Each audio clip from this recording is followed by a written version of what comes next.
Good evening, everyone. When I started studying law 5 years ago, I never thought I would be here giving this speech. I studied hard because I take pride in my work and wanted to do my best not to be a top student. I could not have done this alone. I thank my parents, brother, extended family, friends, and my lecturers and tutors for their support in helping me get here. For people who did not grow up in the legal world, it can be an intimidating place to enter. I am the first and only person in my family to study law. My parents were the first in their families to go to university, and yes, they did meet at Monash. Whilst I did not do legal studies in year 12, I did do physics. Studying physics actually helped prepare me for law school because calculating velocity involves the same problem-solving skills used in a law exam. Choosing to study law at university crept up on me. When I was 16, what initially drew me to Monash was the Bachelor of Global Studies. I chose to study law because my mum, a scientist, pointed out that law would complement global studies. She was right, as I enjoyed studying law. Studying global studies alongside the law shaped my 5 years at Monash. In my international studies specialisation, we examined globalisation on a societal level.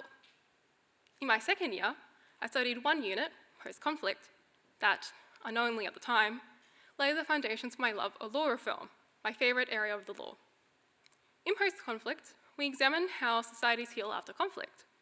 Law reform examines law at the societal level, exploring how the law interacts with society and how it can be improved. It also looks at societal problems and asks if the law can be used to tackle them, and sometimes the answer is no. The law isn't perfect, but it is the law, at least for now. There have been many laws in Australia and overseas that have aged poorly. The law is not static. It is ever evolving and changing, sometimes in good ways, sometimes in bad ways.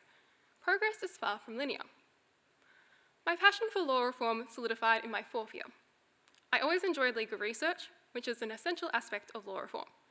In my first semester, I studied discrimination law and challenging government, law reform, and advocacy. I enjoyed all 9 of my electives, but discrimination law, an incredibly iconic unit, had my favourite assignment of my law degree, a 3,000-word mock law submission on a topic of your choosing. I chose to tackle the current definition of sexual orientation in the Commonwealth Sex Discrimination Act because it had been bugging me since my first year, because I believed it wasn't fit for purpose. It was a pretty novel topic. I recently built off this assignment to make a submission to the Victorian Law Reform Commission in their ongoing inquiry reviewing the conversion therapy ban because, in my opinion, the Victorian definition of sexual orientation is also not fit for purpose because I believe it does not include asexual and aromantic people.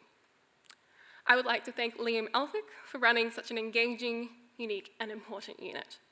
If I had the time, I would thank my many other amazing law lecturers and tutors.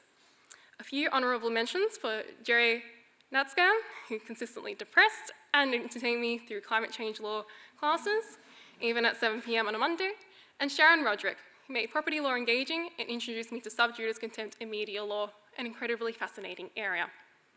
In 2024, I also completed my clinical placement at the Monash Law Reform Clinic with the Australian Institute, a non-partisan think tank. I must thank my supervisor, Sally Anderson, whose mentorship proved invaluable.